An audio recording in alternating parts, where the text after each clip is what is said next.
What is up, guys? Elliot in Las Vegas here, back for part two of the two-part video series on our 2021 NHL season preview. Just a quick mention, if you haven't already checked out part one, go ahead and do so. What we're doing here is we're just taking a look at the top four young guns from each draft, from each product year of Upper Deck hockey. And we're seeing, of those that have the highest pop counts, the top four cards, what their market performance has been like, going back from 1 month prior to the last season starting, because today we are just about 1 month away from the start of the next NHL season. So we'll go ahead and dive into it. And of course, if you like what you're seeing, if you have any comments that you want to add below, any thoughts that you agree or disagree, or what your plans are, please go ahead and feel free to do so, dropping a comment down below, or hitting the like button, or even if you really like what you're seeing, consider subscribing. I'd really appreciate it. And I do put a lot of effort into the research for these videos. So again, just moving along with part two here, we're taking a look at the 2017 Upper Deck Young Guns. So the top four most graded, or with the highest PSA 10 pop count, rather. This slide I'm going to go a little bit quicker through. This particular year, we don't have a whole lot of I would say superstar power, with the exception of maybe DeBrincat and McAvoy perhaps, but in any case, as you can see, the pop counts are relatively low as compared to previous and later years. We'll look at Alex DeBrincat from the Chicago Blackhawks. He's got just under 300 PSA 10s in existence. Brock Besser from the Vancouver Canucks got over 500 PSA 10s. Charlie McAvoy, the defenseman for the Boston Bruins, at 324. And Nico Hischier, the centerman for the New Jersey Devils, with just below 300. So again, I wanted to clarify that on all of these, each slide that you'll see, I just wanted to say that the four cards that are shown are there because they lead the PSA 10 pop count. That doesn't mean that they're the most valuable PSA 10 from that particular set. I pulled up on gemrate.com what are the top four PSA 10 young guns from each particular set. I went from 2019 all the way back down to 2015. All right, so let's go ahead and get into this. So we'll lead off with Alex DeBrincat, the winger from the Chicago Blackhawks. His line on the graph, you can see there, is in green. So he saw a huge boost throughout the season this last season, and even into the playoffs, despite the fact that Chicago didn't even make the playoffs. To me, the obvious reason why is just because DeBrincat had an insane year in point production. His stats were 32 goals and 24 assists. That's 56 points overall, and he played 52 games. So that's over a point per game at average, and that's a really great bounce back on the stat sheet compared to the previous season for him. I do like his Young Guns valuation, and the market seems to agree with that, as you can see.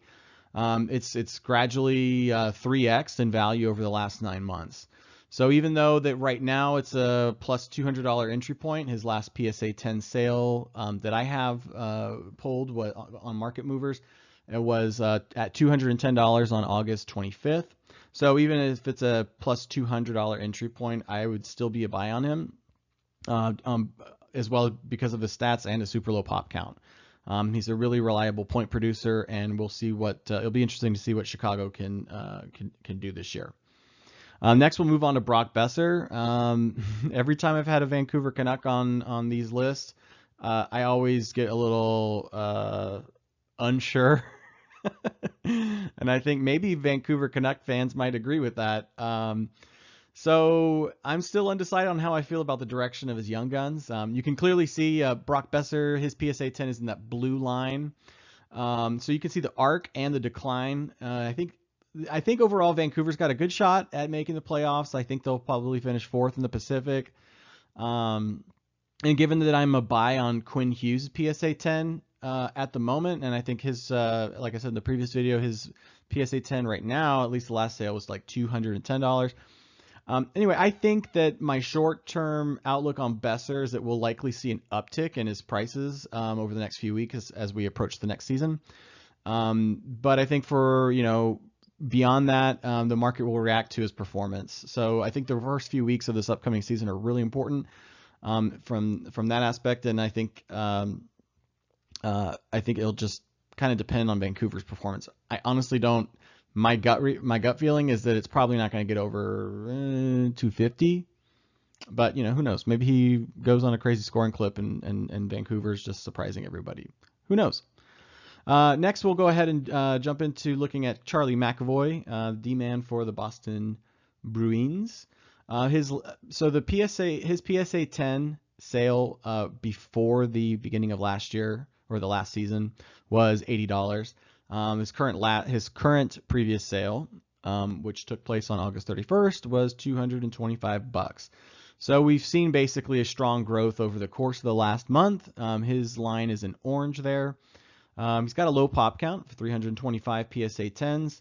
And I think Boston's going to be a solid team in the Atlantic Division this year. And I still think that McAvoy is going to continue that trajectory, especially as a defenseman if he contributes in the points department. Probably with assists. Maybe he'll sprinkle in a few more goals there. He's an excellent defenseman on a very good team. So, I mean, I'm not a Boston fan at all per se, but I just don't see this card declining in price changes over the next 4 weeks at all. And last, we'll round out the slide with Nico Hischier, the center for the New Jersey Devils. So this one is, so I think the Devils are going to just have a kind of a tough time this year in the Metro Division. That division, in my opinion, is stacked. It's the group of death to me. I don't think the Devils are going to make the playoffs. I don't think a lot of people, if they're being realistic, I think a lot of people would agree with that. And he's got another, I think 3 years on his contract. The Devils are going to be one of those teams that you look at and see how they develop over the course of this season. So maybe in a year or two, we'll see. But at the same token, his PSA 10 is selling for, the last sale was $110. So, I mean, if you like Nico Hischier at $110 for a Young Guns PSA 10, you can't go wrong with it. I don't think it's going to, I mean, how much lower can it get? But maybe you want to spend your money elsewhere. So it just kind of really depends on how you feel about Hischier. I don't think it's going to, I think we'll just see kind of this season will kind of replicate what we see on this chart. I don't see it getting over $200 at all. We'll see what happens. But anyway, that's my take on 2017 Young Guns. We'll go ahead and take a look at 2016 with the Auston Matthews class. All right, and so looking at the 2016 Young Guns, we've got 4 here. Of course, I'm sure everybody just wanting to look at the top 2 for the Maple Leafs, Auston Matthews and Mitch Marner. We'll round out the 4. Besides Marner at 2,000 PSA 10s, Mitch Marner at 750 PSA 10. We also have Matthew Barzal from the New York Islanders at 873 PSA 10 pop count, and Patrick Laine now with the Columbus Blue Jackets at 844. So I can kind of address both Matthews and Marner at the same time here. I mean, you look at a guy like Matthews and you see his valuations on the chart there in blue, and just wow. So I mean, if you just imagine that in around Christmas time, you could have gotten his PSA 10 for like $550. And then it's just crazy to me. And then we had this huge uptick during the season and up into the playoffs. And as you can see, Mitch Marner in purple follows mimics the same trajectory as well.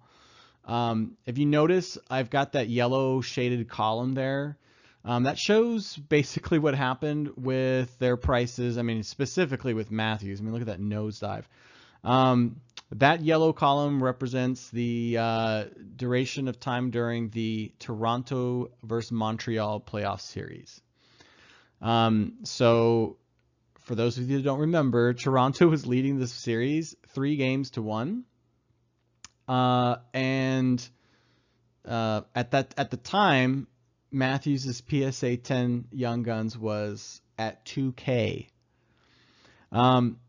As the Canadians came back and stole the series in epic fashion, his prices, specifically for Austin Matthews, they just absolutely tanked, and they shed like 50% in value. Now, since that playoff exit, his prices have slowly started to tick back up again. And you can see the same to a lesser degree. You can see that with Mitch Marner in purple there. I mean, really, Mitch Marner hasn't really done much recovery. Austin Matthews is a little bit. So really, the main question is like, what's Toronto going to look like this year in the Atlantic Division? And again, for all the Canadian teams that last season they played just each other exclusively. So, one could argue there was just a lot of disparity, but still, I think that Toronto is going to be a solid, second place finisher in the Atlantic. That's my best case scenario. I don't think they're going to top Tampa in the division. But I would say probably second, maybe third. So you're still going to have to be faced with the same issue that seems to be like the last few years with the Maple Leafs. And I'm not a Maple Leafs fan, but good God, how frustrating it must be. And I feel for y'all Maple Leafs fans, really. Because here's the thing is if they can get past a team like Tampa in the playoffs, if they really make strides in the playoffs this next season, for a guy like Austin Matthews especially, because we know that he's going to continue his scoring clip. I just think the sky would be the limit for Austin Matthews, and to a lesser degree for Mitch Marner. But especially for Matthews, we would see his card. You could say it could realistically start to get into the McDavid sphere, so to speak. So I can't really imagine it all being into either one of these cards for just a short period term. I don't own either of them. In fact, I don't own any cards on this page.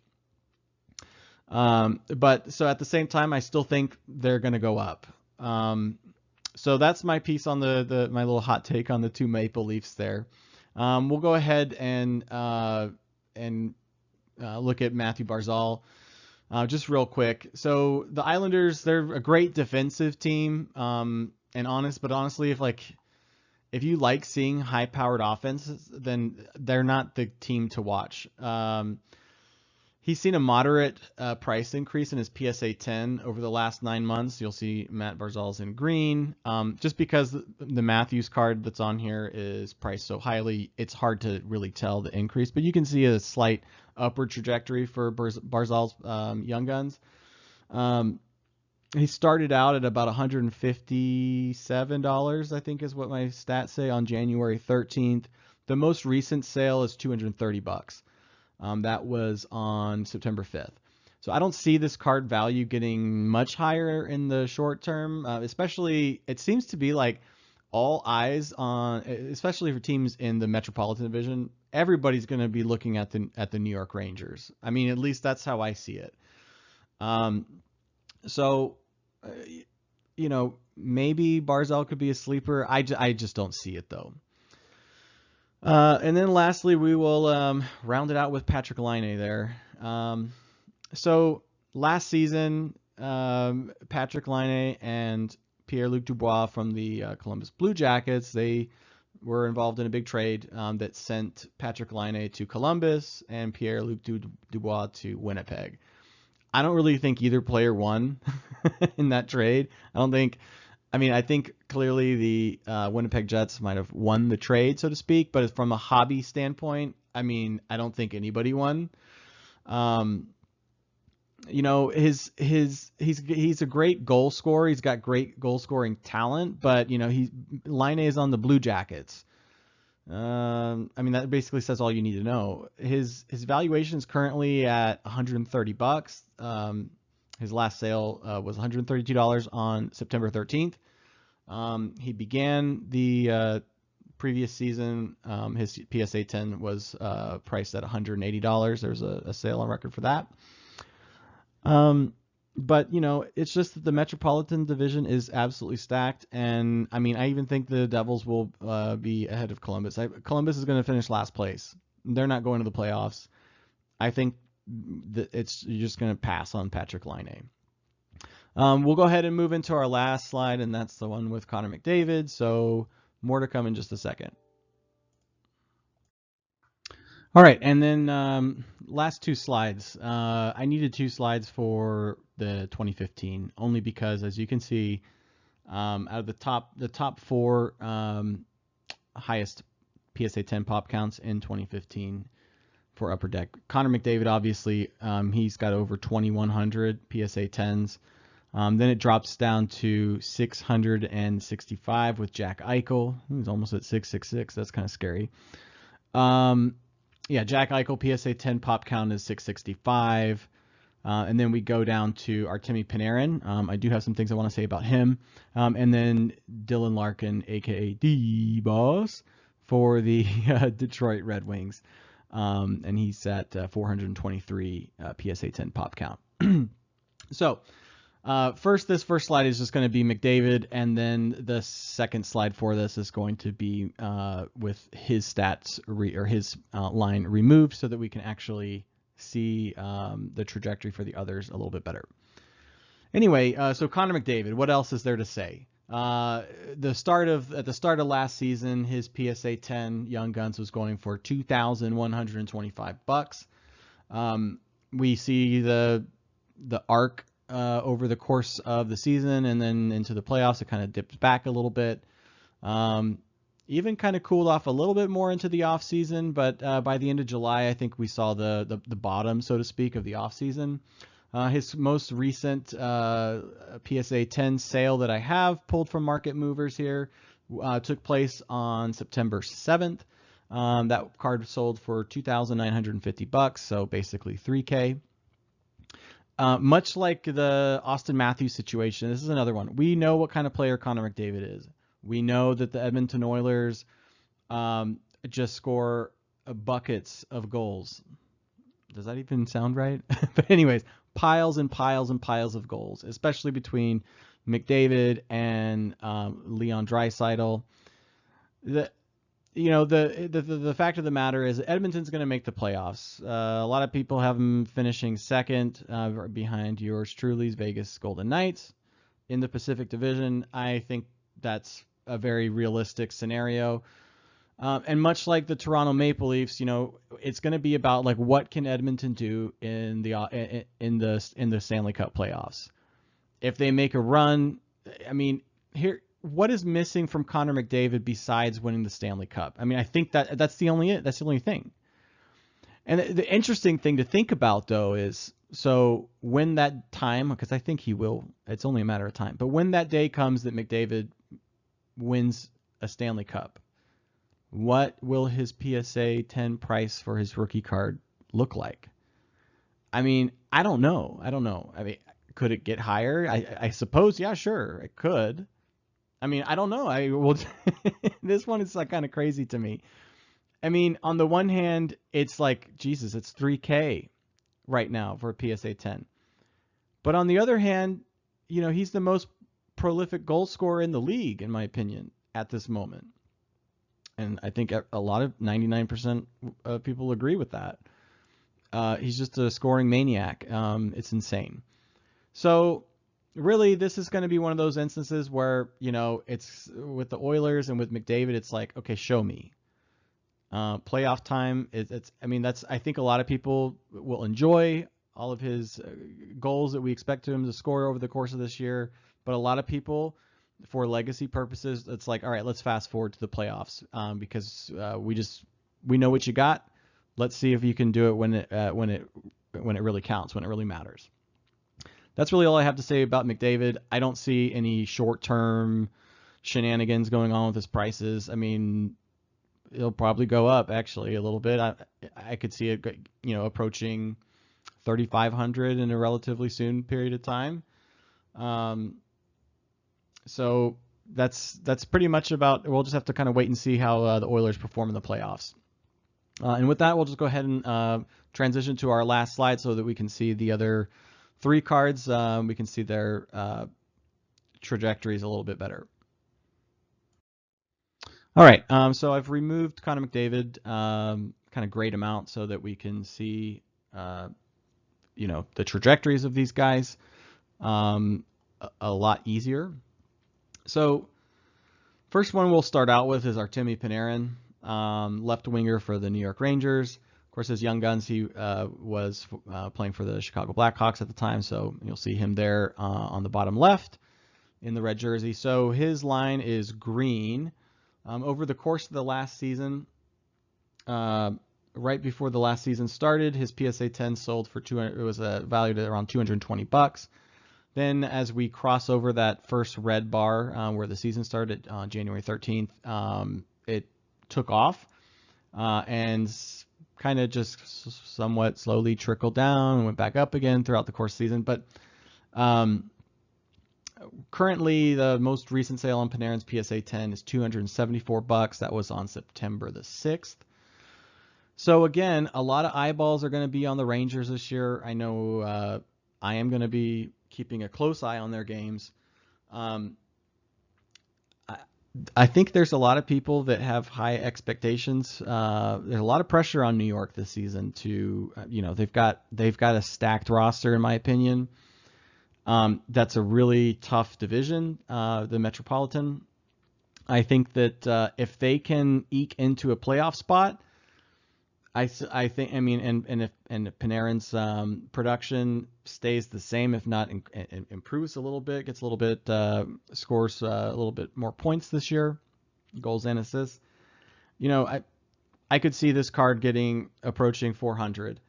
In the short term, I still think that we'll probably see a slight uptick going into the season.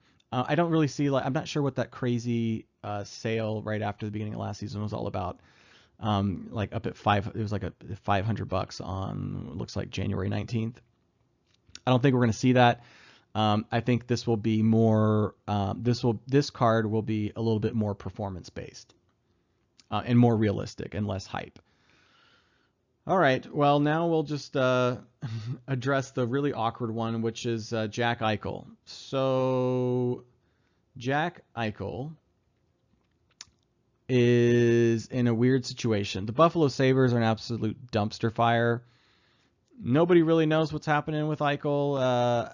Is he going to get his neck surgery? What are the Sabres going to do with him? Or is he getting traded? Who knows?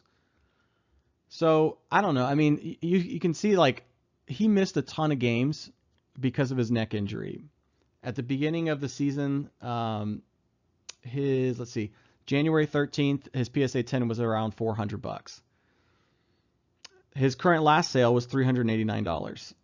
Now you can see that his PSA 10 looks like someone bought it at over $600. That could have just been a crazy auction around the end of January, and then you see it drop pretty quickly down as you head into February. I do recall that Buffalo, I think they had a lot of games that were postponed because of COVID. I think they got into a game with the New Jersey Devils and they both got it or something. And then you had his whole neck injury issue and him sitting out a ton of games.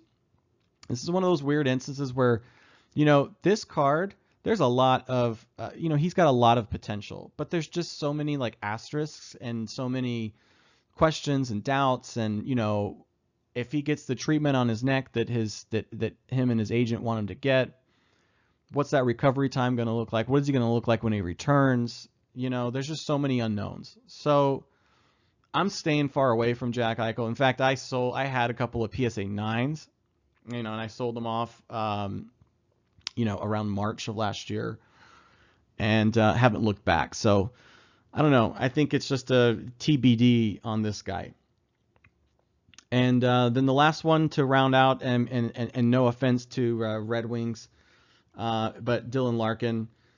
So with Dylan Larkin, the Red Wings are they're going to be the basement dwellers in their division. I think it's obviously a competition between Detroit and Buffalo on who's going to be worse. I don't know. I flip a coin, I suppose. I'm not sure. They're not going to be great this year. There's really no reason to. I mean, unless you're just a collector and you like DeBoss. I don't really have an opinion on him. But as you can see, his PSA 10 value about right before the start of last season was about $120. Right now it looks like it's about $150. I didn't even really bother with pulling the stats on his sales because you can just see the trajectory where he's at. There was a mild increase, but he's placed on the Red Wings, and the Red Wings they're like a pet project team. We'll see what Steve Yzerman can do with the Red Wings, but it's like another rebuild, another 2 years before we can really start to have any real expectations of performance from this team. So as it is with the current state, I mean, I'm just passing on Dylan Larkin. I'm a pass on Jack Eichel. And but Artemi Panarin on this page is who I'm most interested in. Anyways, that's it for the video, guys. Let me know what you think. What are your plans? Do you have any of these cards?